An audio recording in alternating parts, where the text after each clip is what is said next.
Hi, welcome to Starz Recapped. Today I'm going to explain an American sci-fi drama movie called Love, which was released in the year 2011. Spoilers ahead. Watch out and take care. The movie opens in 1864, during the American Civil War, where we see a group of soldiers hiding underneath a bunker. Moments later, their bunker gets blown up by an enemy attack that leads to an intense battle. We then meet a soldier named Lee Briggs, who is also preparing to fight. However, he's summoned by his commander, who informs him that a mysterious object has been discovered east of the Colorado Basin. The commander then assigns Lee the task of going there to investigate this object. Though the soldier is hesitant to abandon the group during the fight, he eventually agrees to the mission. As he leaves, he narrates his experience in the war and the numerous epiphanies and moral questions it has raised. The scene then cuts to 175 years later, in the year 2039, where we meet a U.S. astronaut named Lee Miller. He is the first astronaut to set foot on the station in 2 decades, as it had been abandoned for unknown reasons. He is now tasked with assessing its condition and performing any necessary repairs to make it habitable for future astronauts. Upon his arrival, Lee speaks with Mission Control in Houston and gives them his initial briefing. The team shares that they have been monitoring his critical stats and assure him he's good to stay. In the following days, Lee establishes a daily routine of exercising, reading, and listening to music. He also maintains regular communication with his team on Earth and updates them about his work. One day, while Lee is going about his routine, he receives a message from Mission Control. It turns out to be his brother from Earth, who shares good news about his newborn child. He also expresses how much he misses his brother, which makes Lee very emotional. However, just then, the video suddenly cuts off, and a loud radio interference disrupts his communication channel. Lee asks Mission Control if they have picked up on it as well, but there's no response. He tries again, but the communication has fallen into complete silence. Believing the radio must be malfunctioning, he tries to fix it, but the manual is in Russian, which frustrates him. A few days later, Lee checks the space station's communication systems, which are still not working properly. He is stuck in orbit around the Earth, and his anxiety grows with each passing day. Despite his dire situation, he continues to explore the station and repair whatever he can. One day, Lee finally receives a single recorded message from someone at Mission Control. The man on the other end seems worried and informs Lee that something terrible has happened on Earth. He reveals that they no longer have the resources to communicate with him in real time, and there is no one available to bring him back. Upon hearing this, Lee begins to panic and worries about his family. He tries to find out more about what's going on but receives no response. Enraged, he warns Mission Control that if they're conducting some kind of stress or isolation test, they'd better stop. He questions what is really happening and pleads for an answer, but unfortunately, there's no reply. In the end, Lee realizes that he might be stuck here for an indefinite amount of time. Therefore, he checks the life support systems to ensure that he can survive as long as necessary. He then decompresses various sectors of the station to preserve oxygen and starts rationing his food. To maintain his sanity, Lee sticks to his established routine of exercise, music, and reading. But as time drags on, loneliness becomes his only companion and begins to affect his mental state. In the following days, Lee feels increasingly trapped and anxious. He begins to act out in frustration, throwing objects around and staring out the window. He notices that cities on Earth are shutting down, and one by one, the lights go out, plunging the planet into total darkness. Lee then stumbles upon photographs of astronauts who lived on the space station before him.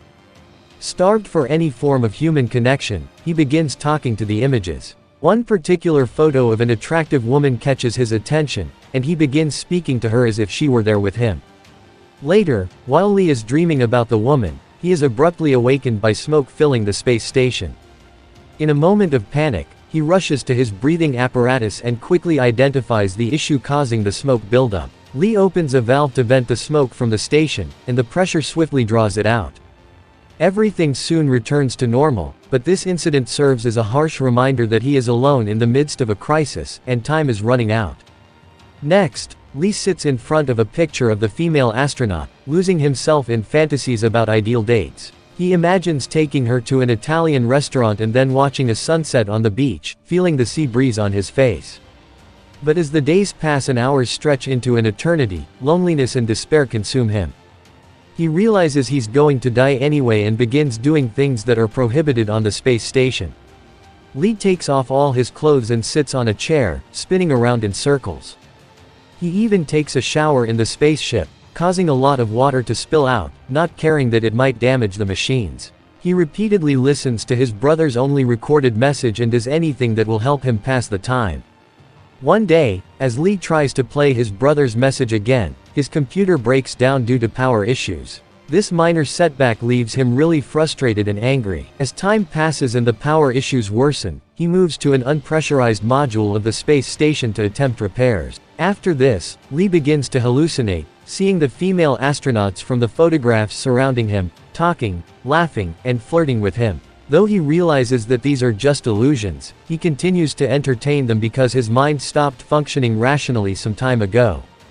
A few days later, as Lee navigates through a depressurized section of the space station to repair the power module, he discovers a book wrapped in an ancient-looking cover. He returns to the main part of the space station and opens the book, which is dated 1864. It turns out to be the journal of a man named Captain Lee Briggs, whom we saw at the beginning of the movie. Lee begins to read and is fascinated by Briggs' account of the Civil War, which happened long ago. At one moment, he also hallucinates a female voice asking him what his favorite season is. When Lee tries to answer, he mumbles for a while and responds that he has forgotten. The woman replies in a melancholy tone that there are no seasons anymore, but only time, which keeps passing by. As he reads in the book, Lee learns that Briggs had mentioned that despite his best efforts in the Civil War, he was losing in every possible way. Lee resonates with the soldiers' experiences, and each word reminds him of the uncertainty he is feeling. With nothing else to do, he begins to copy the diary's drawings onto the walls of the space station, imagining what the scenes of the Civil War must have been like. He then gets bored and begins playing cards with himself. When he loses, he walks away in anger, muttering that he is a sore loser. One day, Lee reads about Briggs being assigned to investigate the mysterious object. However, he is shocked to discover that the journal ends before revealing what the object actually is. The lack of answers infuriates him, and in a fit of rage, he throws the diary aside. Bored and restless, he then begins hallucinating and talking to the woman again. She asks him if it bothers him that she is not real. However, Lee falls silent and doesn't respond. They then discuss the possibility of abandoning the station. But he suggests that if he leaves, the rescue mission will find no one, which would be a terrible loss. The scene then cuts to the year 2045, where we see that Lee is still on the space station. He hasn't been able to contact mission control, and now his oxygen system is also failing. Finally, Lee makes the painful decision to give up rather than continue living in this misery. He records a final message with a heavy heart and sends it to Earth. In his message, he reveals that he has been living on the space station for over 6 years, hoping someone will rescue him. However, now the life support system is no longer reliable, and he's slowly suffocating from the lack of oxygen. He reflects that he would rather have Earth be his last refuge than remain in this cold and desolate station.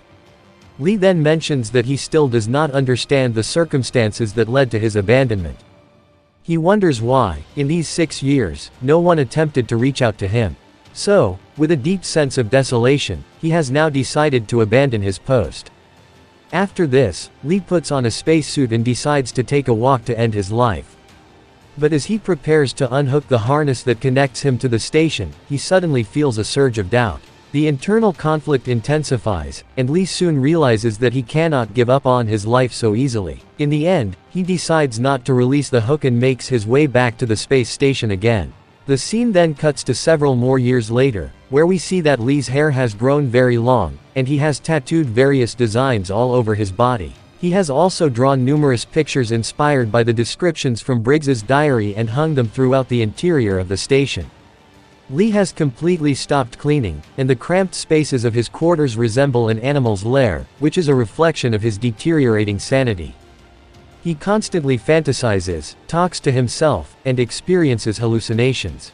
However, one day, someone from outside finally contacts Lee and gives him instructions about docking and transferring to another spaceship. It is unclear whether these events are happening in reality or if they are just a figment of his disturbed imagination, as he may have lost his mind after such prolonged isolation. An excited Lee rushes to the window and sees something that leaves him stunned.